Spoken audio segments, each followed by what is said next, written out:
அத்தியாயம் 48.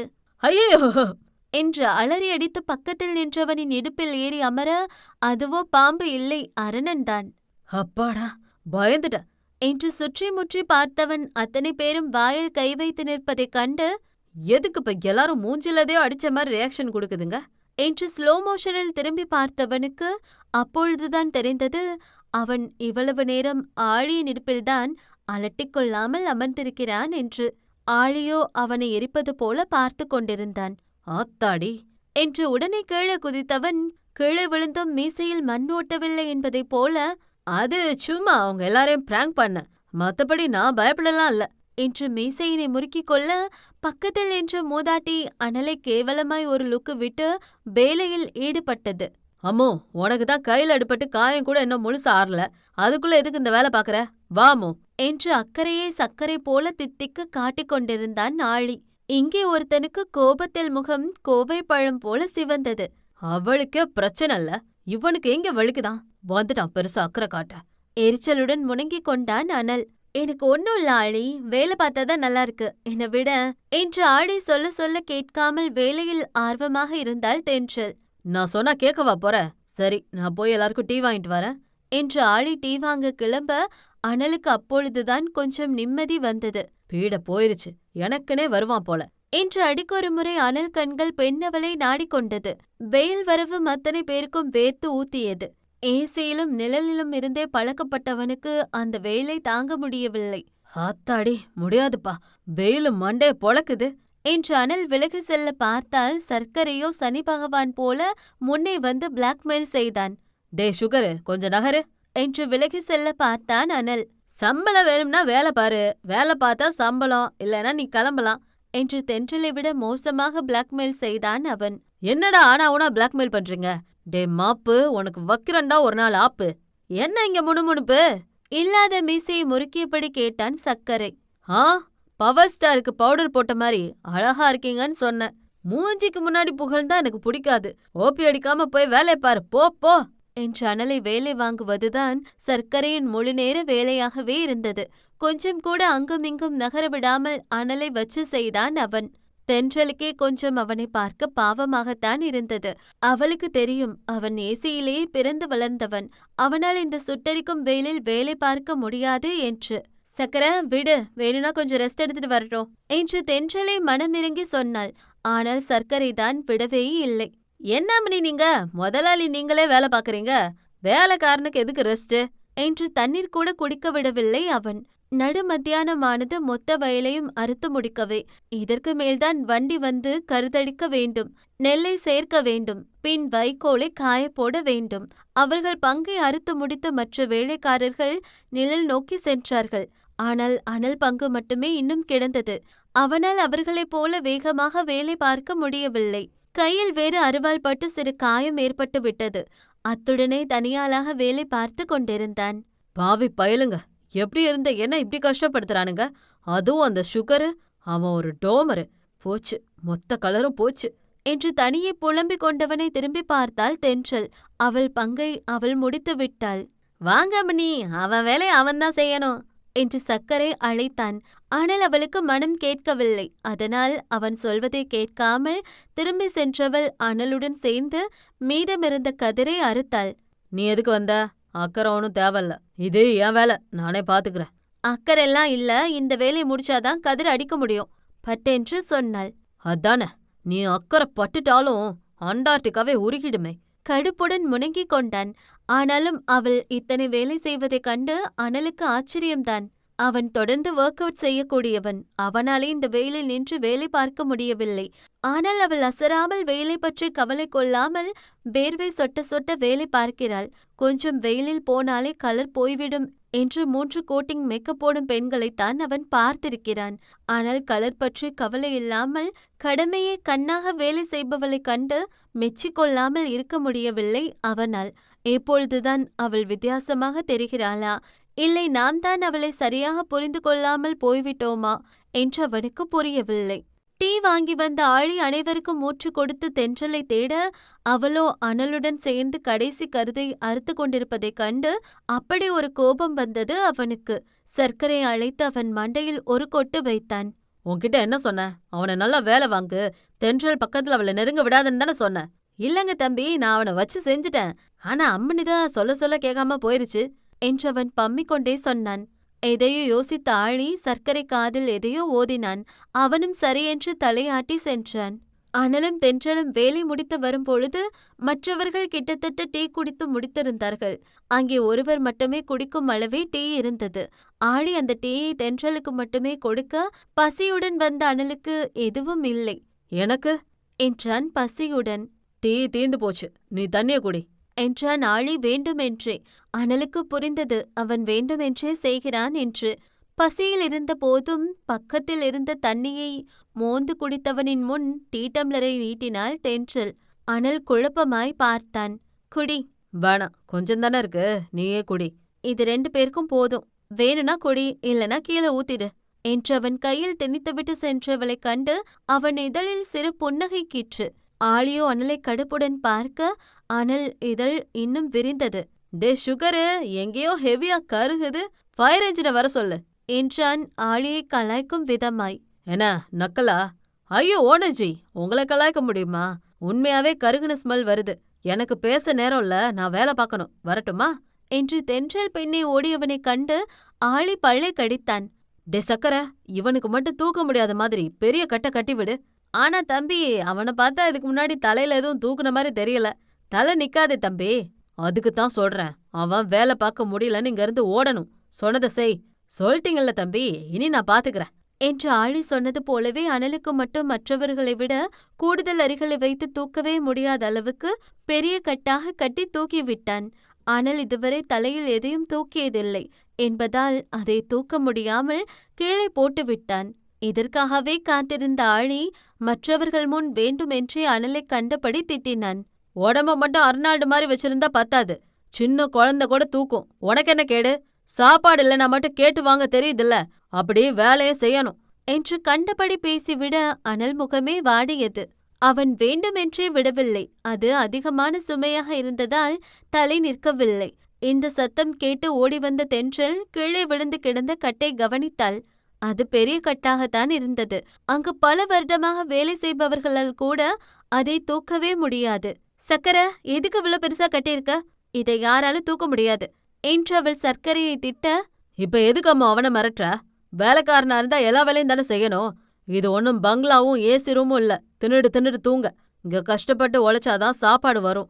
கஷ்டம் இல்லாம அடுத்தவங்க உழைப்புல வாழ்ந்தவங்களுக்கு எப்படி இதெல்லாம் தெரியும்? இவனுங்களுக்கு உடம்பு வளையாது, இத பண்ணவும் முடியாது என்று வேண்டுமென்றே ஆழி அனலை குத்தி காட்டி பேச, இல்ல ஆழி, அது அவனால தூக்க முடியாது என்று தென்றல் மேற்கொண்டு பேச முன் அவளை தடுத்து நிறுத்தியது அனலின் கம்பீர குரல். நான் தூக்குறேன் என்றான் சுருமாடி எடுத்து தலையில் வைத்தபடி. இல்ல, இத உன்னால தூக்க முடியாது. நீ வேற கட்டு தூக்கு.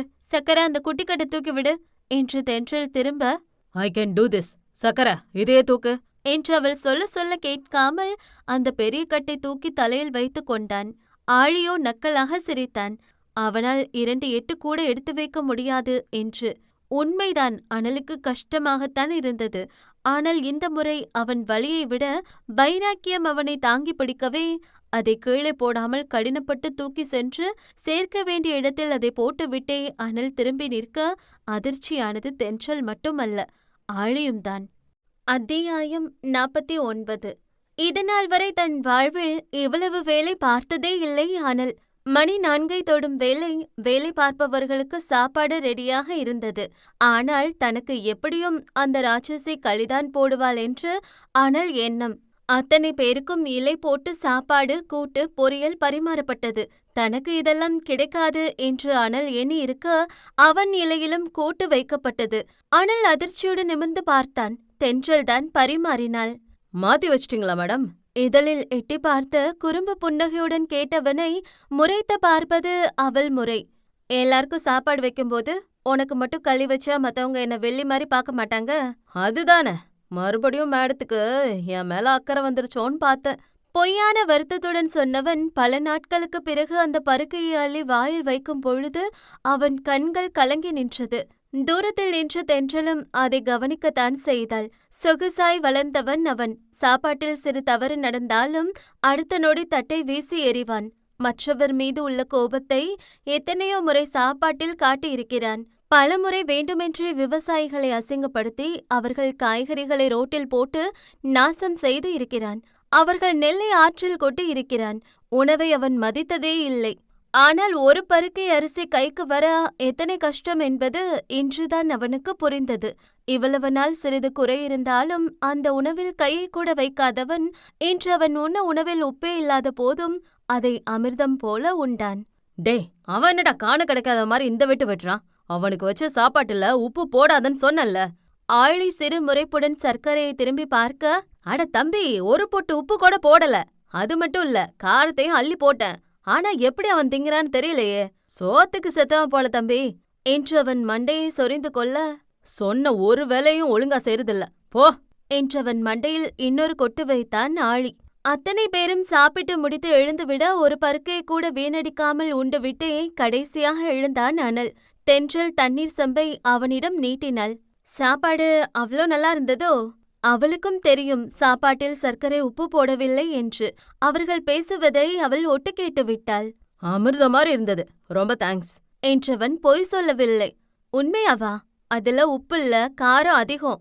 அனல் பதில் பேசாமல் மெல்லிய புன்னகையை உதிர்த்தவன் அந்த வயலை திரும்பி பார்த்தான். எத்தனையோ வயதான புண்ணியவான்கள் சபித்தது அவனுக்கு ஞாபகம் வந்தது. இது நாள் வரைக்கும் பணம் கொடுத்தா பொருள் கிடைக்கும், அரிசி கிடைக்கும்னு நினைச்சேன். ஆனா ஒரு நெல்லுக்கு பின்னாடி இத்தனை உழைப்பு இருக்கும்னு எனக்கு இன்னைக்குதான் தெரிஞ்சது.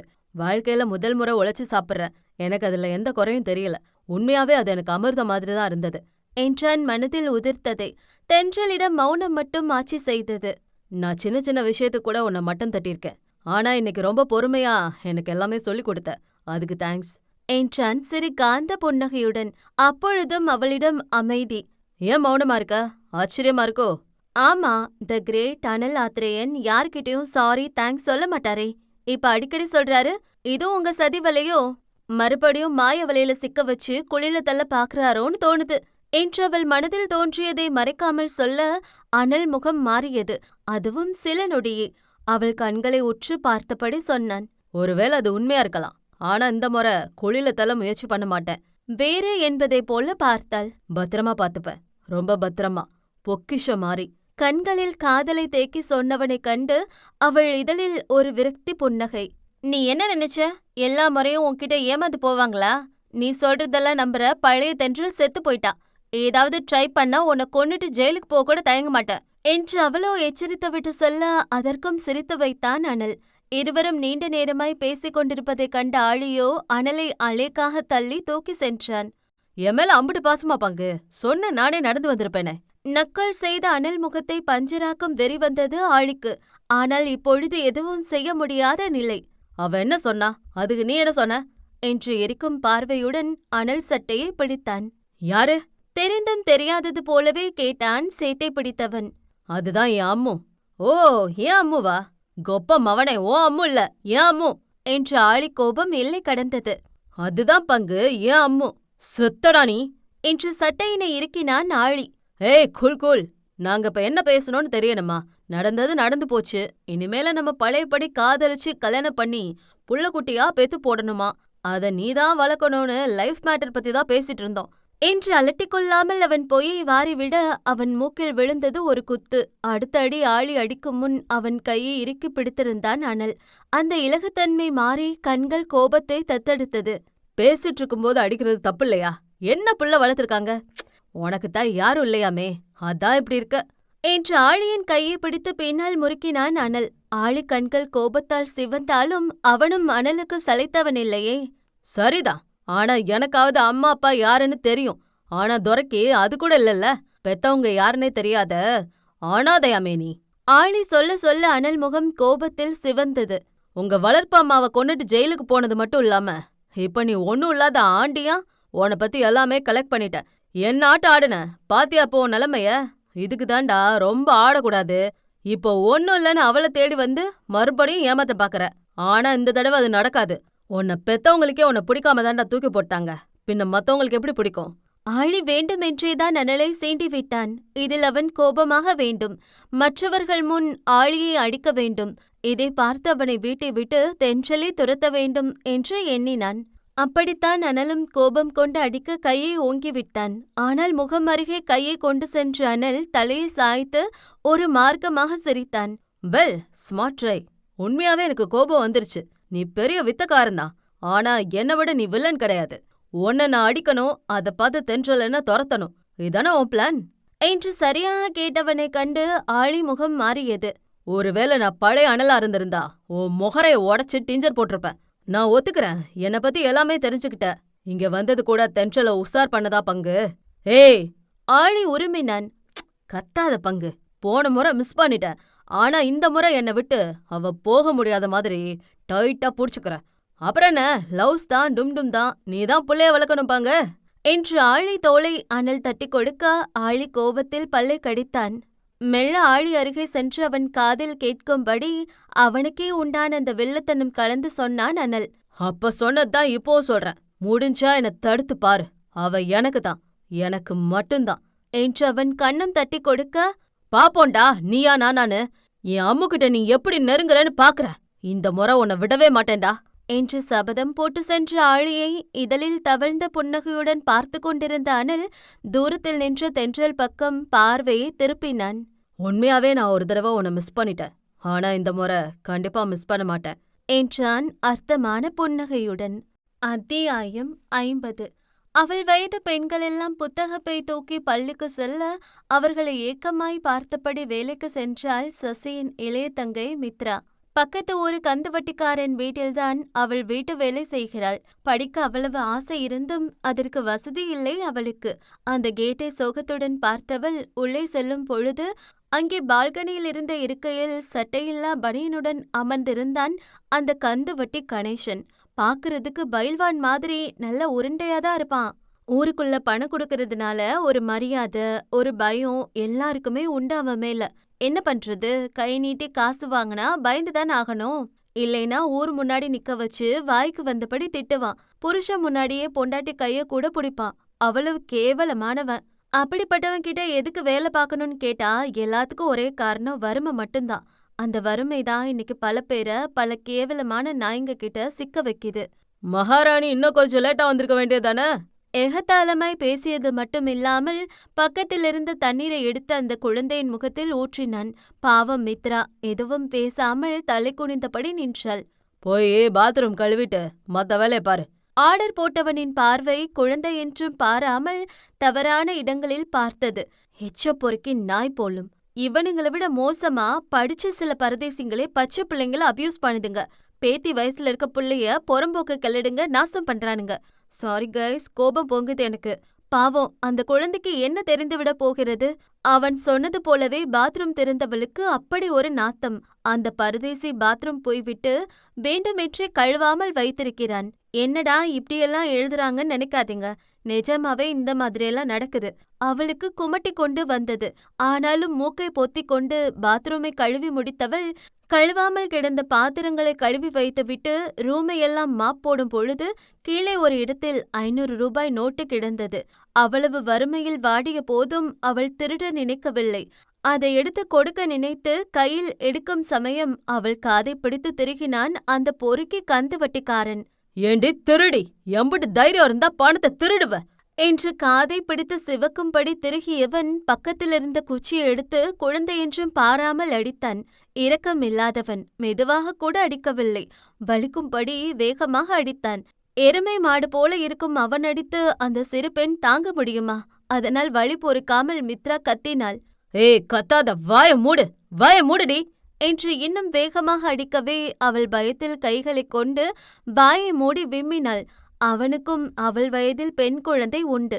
அவளை ஒரு குழந்தையாக பார்க்காவிடனும் உயிருள்ள ஒரு மனுஷியாக பார்த்திருக்கலாம். இப்படியே விட்டா சரி வராது. முதல்ல உன ஜெயில புடிச்சு கொடுத்தாதாண்டி சரி வரும். வாடி என்று மித்ராவின் முடியை பிடித்து ஹாலுக்கு இழுத்து சென்றான் அந்த பொறுக்கி. மித்ராவோ வலியிலும் பயத்திலும் கதறி அழுதது மட்டுமில்லாமல் அவன் காலை பிடித்து கெஞ்சினாள். ஐயா, நான் சத்தியமா திருடல. என்ன ஜெயிலுக்கு கூட்டிட்டு போகாதீங்க. நீங்க என்ன சொன்னாலும் நான் கேக்குறேன். என்ன விட்டுருங்க ஐயா என்று கதறிய குழந்தையை அந்த கொடூரன் கண்கள் ஒரு மார்க்கமாய் பார்த்தது. அப்ப நான் என்ன சொன்னாலும் கேப்பியா? அவளை பார்க்கக்கூடாத இடத்தில் பார்த்தபடி கேட்டவன் சுற்றியிருந்த ஜன்னல்களை மூடினான். ஜெயிலுக்கு போவதை விட அவன் என்ன சொன்னாலும் கேட்கலாம் என எண்ணிய குழந்தையோ பயத்தில் தலை ஆட்டியது. இது போதாதா அந்த கொடூரனுக்கு? அந்த காம கொடூரன் அவள் குழந்தை கடவுளுக்கு நிகரானவள் என்று பாராமல் அவள் மார்பகங்களை பிடித்து வலிக்கும்படி கிள்ளினான். வலி பொறுக்க முடியாத குழந்தை வலியில் கத்தியது. கத்துனா போலீஸ்ல புடிச்சு கொடுத்துருவேன் என்று பிளாக்மெயில் செய்தான். பயத்தில் வாயை மூடிக்கொண்டவளின் கண்களிலிருந்து மட்டும் கண்ணீர் நிற்கவே இல்லை. குழந்தையின் கால்களுக்கு இடையில் கையை விட்டான். பாவம், அவள் துடித்தாள். தொடக்கூடாத இடத்திலெல்லாம் தொட்டவன் இன்னும் குழந்தையை நெருங்கி அணைக்கப் போகும் சமயம் படார் என்று கதவு தட்டும் சத்தம் கேட்டது. அந்த பொறுக்கியின் மனைவிதான் தட்டினார் போலும். இங்க நடந்த எதையும் நீ யார்கிட்டே சொல்லக்கூடாது, புரியுதா? அப்புறம் ஜெயிலுக்கு அனுப்பிடுவேன். மித்ராவோ பயத்தில் சொல்ல மாட்டேன் என்று தலையாட்டினாள். பொதுவாகவே ஒருவனால் அபியூஸ் செய்யப்பட்டவள் குழந்தையாக இருந்தாலும் குமரியாக இருந்தாலும் அந்த விஷயத்தை பெற்றவளிடம் கூட சொல்ல தயங்குவாள். இதுதானுங்க நம்ம நிலைமை. ஒருத்தன் ஏதாவது பண்ணிட்டு போனா கூட நீ ஒழுங்கா ட்ரெஸ் போடல, துப்பட்டா போடல, துண்டு போடலன்னு நம்மளதான் குறை சொல்லுவானுங்களே தவிர அவனுங்கள குறை சொல்ல மாட்டானுங்க. தப்பு செஞ்சது சில நாய்களா இருந்தாலும் குற்றம் சாற்றப்படுவது பெண்கள் தானே. மித்ரா வந்ததிலிருந்தே எங்கோ வெறித்து பார்த்தபடி இருந்தாள். அம்மாவிடமும் பேசவில்லை, அவள் அக்காவிடமும் பேசவில்லை. வாய் ஓயாமல் பேசுபவள் வந்ததிலிருந்தே அமைதியாக இருப்பது அவர்களுக்கு என்னவோ போல் இருந்தது. என்ன புள்ள, வந்ததிலிருந்து அமைதியா இருக்க, வேலை அதிகமா என்று சாப்பாடு கேரியரை ஓரம் வைத்த மகேஷ் அப்பொழுதுதான் அவள் உடலில் இருந்த காயங்களை கண்டாள். அதி, எமோ ஓடிவாயே, மித்த உடம்ப பாரு என்று மூத்தவள் போட்ட கூச்சலில் அன்னையும் ஓடி வந்தார். இதென்ன உடம்பு முழுக்க காயமா இருக்கு, அடிச்ச மாதிரி இருக்கு, என்னடி ஆச்சு என்றவள் தங்கை கையை பிடிக்க மித்து பதறிப்போய் பின்னே ஒண்டினாள். என்ன விட்டுருங்க, எனக்கு வலிக்குது, என்ன தொடாதீங்க என்றவள் பயத்தில் தடுமாறி உதடு துடிக்க உளர இருவருக்கும் இதயம் பதறியது. என் தங்கமே, என்னடாச்சு? நான் அம்மாடா, பாரு அம்மா என்று மகளை மார்போடு சேர்த்தணைத்தவர் மெல்ல அவள் முதுகை வருடி கொடுத்தார். அவர் அன்னை என்று உணரவே அவளுக்கு சில நொடிகள் தேவைப்பட்டது. அடுத்த நொடி அவரை கட்டிக்கொண்டவள் அவளுக்கு நடந்த அநீதியை சொல்லி கதறினாள். வலிக்குதுமா என்றவள் சொல்லும் நொடி பெற்றவளுக்கும் உடன் பிறந்தவளுக்கும் இதயமே துடிப்பை நிறுத்தியது போல இருந்தது. இதைவிட ஒரு மோசமான நிலை இனியும் தங்கள் வாழ்வில் வந்துவிடுமா என்று தோன்றியது. ஒரு வாய் சோற்றுக்கு இன்னும் எத்தனை கொடுமைகளை தான் தாங்க வேண்டும் என்று உள்ளம் வெம்பியது. அந்த பொறுக்கிய கொல்லாம விடமாட்டேன் என்று கொந்தளித்து எழுந்தவளின் கையை பிடித்தார் பெற்றவள். அவர் கண்களில் தாரை தாரையாக கண்ணீர் பெருக்கெடுத்து வடிந்தது. ஆனாலும் எதுவும் செய்ய முடியாத நிலை. இல்லாதவங்களுக்கு என்ன நடந்தாலும் கோபம் வரக்கூடாது தாயி, அப்புறம் நம்மளையே இல்லாம பண்ணிருவாங்க, அமைதியாயிரு என்று உள்ளே ரணமாயிருந்த போதும் மகளை அடக்கினார். அப்ப தங்கச்சிக்கு நடந்த அநீதியை பார்த்து அமைதியா இருக்கணும்னு சொல்றியாமா? பொங்கி எழுந்தாள். அவளால் அதை பொறுத்து கொள்ளவே முடியவில்லை. வரும் கோபத்துக்கு அவனை கொன்று போட்டாலும் ஆத்திரம் தீராது. ஆணில்லாத வீடு என்பதனால் போறவன் வர்றவன் எல்லாம் சேண்டி பார்க்க நினைக்கிறார்களா? அவங்க இருக்கப்பட்டவங்க, நம்ம இல்லாதவங்க. அவங்க என்ன பண்ணாலும் நம்ம அமைதியாதான் போகணும், அடங்கிதான் போகணும். இல்லைனா காணா போன ஆக்கிருவாங்கடி. வேணாண்டி, வேணாம். இந்த விஷயம் அனல் தம்பிக்கு கூட தெரியக்கூடாது, வேணாண்டி என்று 3 பேரும் உள்ளே கண்ணீர் விட்டு அழுவதை குடிலுக்கு வெளியே இருந்த அனல் ரத்தம் கொதிக்க கேட்டுக்கொண்டிருந்தான். அவன் கேட்டது போல காட்டிக்கொள்ளாதவன் தயக்கமாய் உள்ளே செல்ல அனலை கண்டு பயந்து போன மித்ரா குடில் ஓரம் ஒண்டினாள். அண்ணா, அண்ணா என்று அவனை சுற்றி வலம் வருபவள் பயந்து ஓடுவதைக் கண்டு அவன் இதயம் வலித்தது. மித்து என்று தயக்கமாய் அவள் காலை பிடித்தான். ஆனால் மித்ரா பயத்தில் பக்கத்திலிருந்த பொருளையெல்லாம் அனல் மீது வீசி அடித்தாள். அவள் அடிப்பது அவனுக்கு வலிக்கவில்லை. ஆனால் அவனைக் கண்டு அவள் பயம் கொள்வது அவனுக்கு வலித்தது. அவனை கொல்லும் வெறி வந்தது. ஆனால் அது மட்டும் அவனுக்கு தண்டனையாக இருக்கக்கூடாது. பெரிதாய் ஏதாவது செய்ய வேண்டும் என்று எண்ணியவனுக்கு இப்பொழுது தேவைப்பட்டது தெளிவான முடிவும் தென்றலின் நெருக்கமும் தான். எதை பற்றியும் யோசிக்காதவன் அடுத்து அழைத்தது தென்றலைத்தான். அவளிடம் விஷயத்தை சொன்னவன் அடுத்த நாளே மித்ராவை தூக்கி கொண்டு சென்றான் அந்த கொடூரனை நோக்கி.